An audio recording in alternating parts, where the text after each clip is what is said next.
Okay.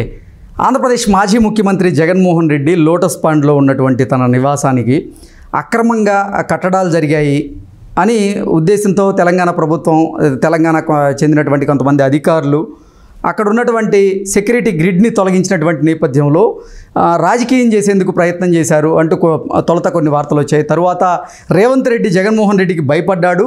అందుకే హేమంత్ని, అంటే Khairatabad zonal కమిషనర్గా ఉన్నటువంటి హేమంత్ మీద వేటు వేశారు, ఆయన్ని బదిలీ చేశారంటూ తొలుత వార్తలు వచ్చినటువంటి నేపథ్యంలో మళ్ళీ ఆయనకి ప్రమోషన్ ఇచ్చారు. అసలు రేవంత్ రెడ్డి మీద పలు వార్తలు వస్తున్నటువంటి నేపథ్యంలోనే రేవంత్ రెడ్డి ఇటువంటి నిర్ణయాలు తీసుకున్నారంటూ రకరకాలుగా వస్తూ ఉన్నాయి. అసలు ఏం జరిగింది ఆ అంశంలో? అంటే దాంట్లో సమాచారం నాకు ఉంది, పూర్తి సమాచారం నా దగ్గర ఉంది. అది రేవంత్ రెడ్డి గారు మున్సిపల్ శాఖ మంత్రి, తన దగ్గరే ఉంది, ఆ శాఖ సీఎం దగ్గరే ఉంది. ఆడ జరిగింది జగన్మోహన్ రెడ్డి గారి యొక్క అక్రమ కట్టడాలను కూలగొట్టడం కాదు. జగన్మోహన్ రెడ్డి గారి ఇంటి దగ్గర సెక్యూరిటీ కోసం వేసిన షెడ్లు రోడ్లకి కొంచెం రోడ్డు మీద ఎంక్రోచ్మెంట్ జరిగి ఆ రోడ్లో వెళ్ళే ట్రాఫిక్ ఇబ్బంది అవుతుందని చెప్పేసి ఎప్పటి నుంచో చెప్పడం జరిగింది. దాంట్లో ఆ రూట్లో వెళ్ళే వెంకటరెడ్డి గారు, మంత్రి గారు, ఆయన జోనల్ కమిషనర్స్కి వాళ్ళకి చెప్పడం జరిగింది. ఓకే. బట్ అది జరిగిన సంఘటన అనేది జగన్మోహన్ రెడ్డి ప్రభుత్వం నుంచి దిగిపోయిన తర్వాత ఈ సంఘటన చేయడం వల్ల జగన్మోహన్ రెడ్డి దిగిపోయాడు కాబట్టి తెలంగాణలో ఆ జగన్మోహన్ రెడ్డి మీద కక్ష సాధింపు చర్యలు ఏదో జరుగుతున్నాయి, అక్కడ చంద్రబాబు నాయుడు గారికి అనుకూలమైన ప్రభుత్వం ఇక్కడ ఉందని ఒక భ్రమలు కలిగించి కొన్ని ఒక అపోహలు సృష్టించారు. కానీ అంటే అక్రమ కట్టడాలు తొలగించడం వెనుక అసలు రేవంత్ రెడ్డి గారికి ప్రమేయం లేదంటారు. అంటే ఇంతకుముందు నేను చెప్పినట్టు సప్లై డిమాండ్ని సరిచేయడానికి అధికారులే నిర్ణయం తీసుకుంటారు. కన్సర్న్ శాఖ మంత్రి అప్రూవల్ కూడా అవసరం లేకుండా అధికారులు నిర్ణయం తీసుకుంటారు. అటువంటిది ఒక రోడ్లో ఏదైనా ఎవరైనా ఒక షెడ్ ఏదో పెట్టుకొని ఏదైనా చిన్న అక్రమ నిర్మాణాలు ఉంటే అది ఆ జోనల్ కమిషనరు, లేకపోతే ఆ ఏరియాకి సంబంధించిన సర్కిల్ ఇన్స్పెక్టరు, పోలీసు ఏదైనా లా అండ్ ఆర్డర్ ప్రాబ్లం వస్తుందంటే పోలీసు, మున్సిపాలిటీ వాళ్ళు తీసుకుంటారే కానీ దానికి ముఖ్యమంత్రి దాకా దాన్ని వెళ్ళి పర్మిషన్ అడగటం కానీ చేయటం కానీ ఉండదు. మరి ఆ సెక్యూరిటీ షెడ్ని తొలగించిన తర్వాత ఆ జోనల్ కమిషనర్ హేమంత్ మీద ఎందుకు బదిలీ వేటు వేశారంటే ఏం చెప్తారు? సాధారణ బదిలీలో భాగంగా బదిలీ చేశారు. తర్వాత ఆయన రిపోర్ట్ చేశారు.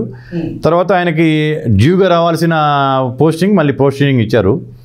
అయితే ఆ యొక్క టైమింగ్ అనేది కొద్దిగా మీడియాలో రాంగ్గా రావటం వల్ల జగన్మోహన్ రెడ్డి యొక్క అక్రమ కట్టడాలని తెలంగాణ ప్రభుత్వం తీసుకుంటుంది, అతను ముఖ్యమంత్రికి, అదే జగన్మోహన్ రెడ్డి గారు ముఖ్యమంత్రికి ఉన్న టైంలో ఈ కన్సర్న్ ఈ యొక్క అధికారులే జగన్మోహన్ రెడ్డి గారి ఆఫీస్కి రాసేసి సార్ ఇట్లా అక్రమ ఇది ఉంది మేము తీసేస్తామంటే ఇంత బస్ జరగదు.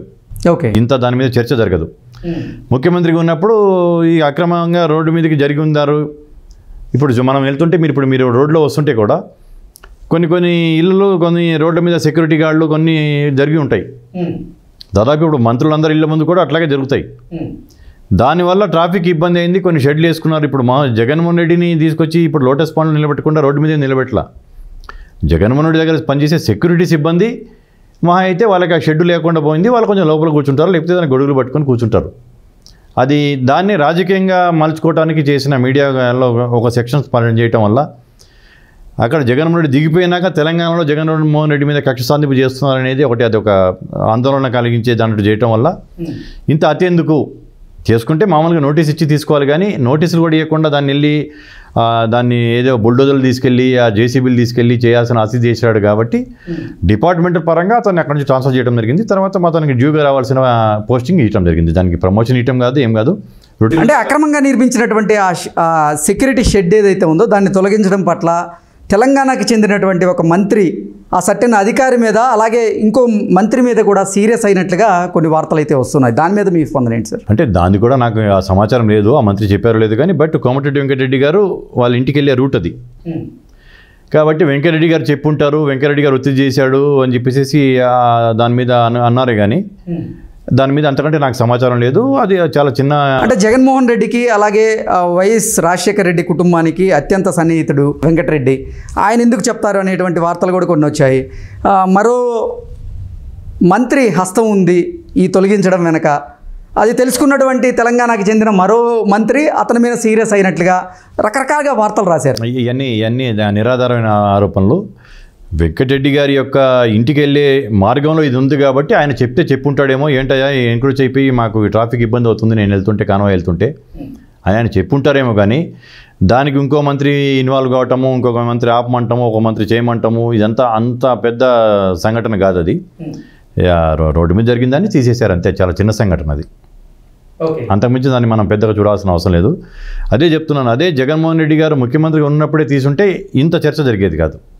ఓకే, ఆయన ముఖ్యమంత్రి దిగిపోగానే తీయటం వల్ల అదేదో జగన్మోహన్ రెడ్డి గారు అక్రమ కట్టడాలు ఆయన ఇల్లు కొట్టాడు ఏమన్నట్టు కొన్ని మీడియాలో రావటం, దానివల్ల అది ఇంకేటో పోవటం వల్ల అధికారిని బదిలీ ఇవ్వటం జరిగింది. ఓకే, ఒక మంత్రి రేవంత్ రెడ్డి గారి ప్రభుత్వాన్ని కూల్చేందుకు ప్రయత్నం చేస్తున్నారని కాంగ్రెస్ పార్టీలో ఉన్న కొంతమంది ఎమ్మెల్యేలను ఆయన వేరే పార్టీలో చేర్చేందుకు ప్రయత్నాలు చేస్తున్నారంటూ కొన్ని వార్తలు వస్తూ ఉన్నాయి. ఏంటి నిజంగా ఒక మంత్రి రేవంత్ రెడ్డి గారి ప్రభుత్వాన్ని కూల్చేందుకు ప్రయత్నం చేస్తున్నారా? రేవంత్ రెడ్డి గారు ప్రభుత్వాన్ని నిలబెట్టుకునేందుకే బీఆర్ఎస్కి చెందినటువంటి 22 మంది ఎమ్మెల్యేలను కాంగ్రెస్ పార్టీలో చేర్చుకునేటువంటి ప్రయత్నం చేస్తున్నారా అంటే ఏం చెప్తారు?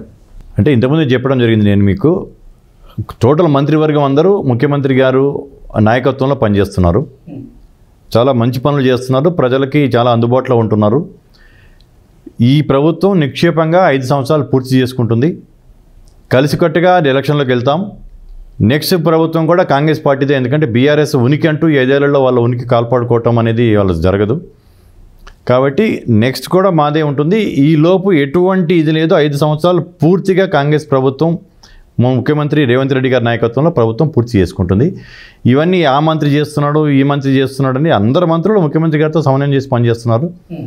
దాంట్లో 0.1% కూడా దాంట్లో అటువంటి అవకాశాలు లేవు. అదంతా కొందరు క్రియేట్ చేస్తున్నది. కానీ ఇక ఎమ్మెల్యేలు తీసుకోవటం అంటారు. కాంగ్రెస్ పార్టీ ప్రభుత్వాన్ని కూలగొడతాం, కాంగ్రెస్ పార్టీ ప్రభుత్వం మీద సర్జికల్ స్ట్రైక్ చేస్తాం, అవసరమైతే ఎయిర్ స్ట్రైక్ చేస్తామని సాక్షాత్ భారత ప్రధాని వచ్చేసి పట్టణచెరువులో మీటింగ్లో చెప్పడం జరిగింది. వాళ్ళ హోంమంత్రిజీ కూడా కొన్ని మాటలు చేయటం జరిగింది. అంటే వాళ్ళు దాదాపు ఈ 10 సంవత్సరాల్లో 22 ప్రభుత్వాలని వాళ్ళు పడగొట్టడం జరిగింది. ఎమ్మెల్యేలను చీల్చటము, ప్రభుత్వాన్ని బలగొట్టము, వాళ్ళ జెండా పాతుకోవటము. నేను చాలా సందర్భాలు చెప్తూ ఉంటాను, ఇల్లది సైద్ధాంతిక పార్టీ అని చెప్పుకునే యొక్క బీజేపీ సిద్ధాంతాలు లేకుండా ఏ ప్రభుత్వం ఉంటే ఆ ప్రభుత్వాన్ని, ఇప్పుడు ఏక్నాథ్ షిండే కావచ్చు, అస్సాంలో ఇతను కావచ్చు, ఏదైనా మహారాష్ట్ర, మధ్యప్రదేశ్, మా రాజస్థాన్ ప్రభుత్వాన్ని చీల్చడానికి 2 సార్లు ప్రయత్నం చేశారు, ఫెయిల్ అయ్యారు. గోవా ప్రభుత్వాన్ని చీల్చారు, మమతా ప్రభుత్వాన్ని చీల్చడానికి ప్రయత్నం చేశారు, ఫెయిల్ అయ్యారు. వాళ్ళ పనే అది. అంటే ప్రభుత్వాలని చేసి ప్రజాస్వామ్యం మీద వాళ్ళకి నమ్మకం లేదు, మన రాజ్యాంగం మీద వాళ్ళకి నమ్మకం లేదనే దాని మీదే రాహుల్ గాంధీ గారు ఆ యొక్క రాజ్యాంగ పుస్తకాన్ని పట్టుకొని ఆయన ఎలక్షన్ ప్రచారంలో జరగటం జరిగింది. వీళ్ళు వస్తే రాజ్యాంగానికి డేంజర్ ఉంది, రాజ్యాంగాన్ని మార్చుతారు వీళ్ళు అని చెప్పేసి మొన్న మా ఎంపీల ప్రమాణ స్వీకరణలో కూడా రాహుల్ గాంధీ గారు ఆ రాజ్యాంగ ప్రతిని పట్టుకొని ఆయన ప్రమాణ స్వీకారం చేశారంటే రాజ్యాంగం మీద నమ్మకం ఉంది, మాకు గౌరవం ఉంది. వీళ్ళకి అసలు రాజ్యాంగం మీద నమ్మకం, విశ్వాసం, గౌరవం ఏమీ లేని పార్టీ బీజేపీ కావటం వల్ల ఆ బీజేపీ వాళ్ళు ప్రభుత్వాన్ని పడగొడతామని అంటున్నప్పుడు మా ప్రభుత్వాన్ని మేము బలపరచుకోవడానికి, స్ట్రెంగ్తన్ చేసుకొని సుస్థిరంగా చేసుకోవడానికి మేము చేసే కార్యక్రమాలు, మాది కూడా రాజకీయ పార్టీ కదా, మేము ఎవరైనా వస్తారన్నప్పుడు వెల్కమ్.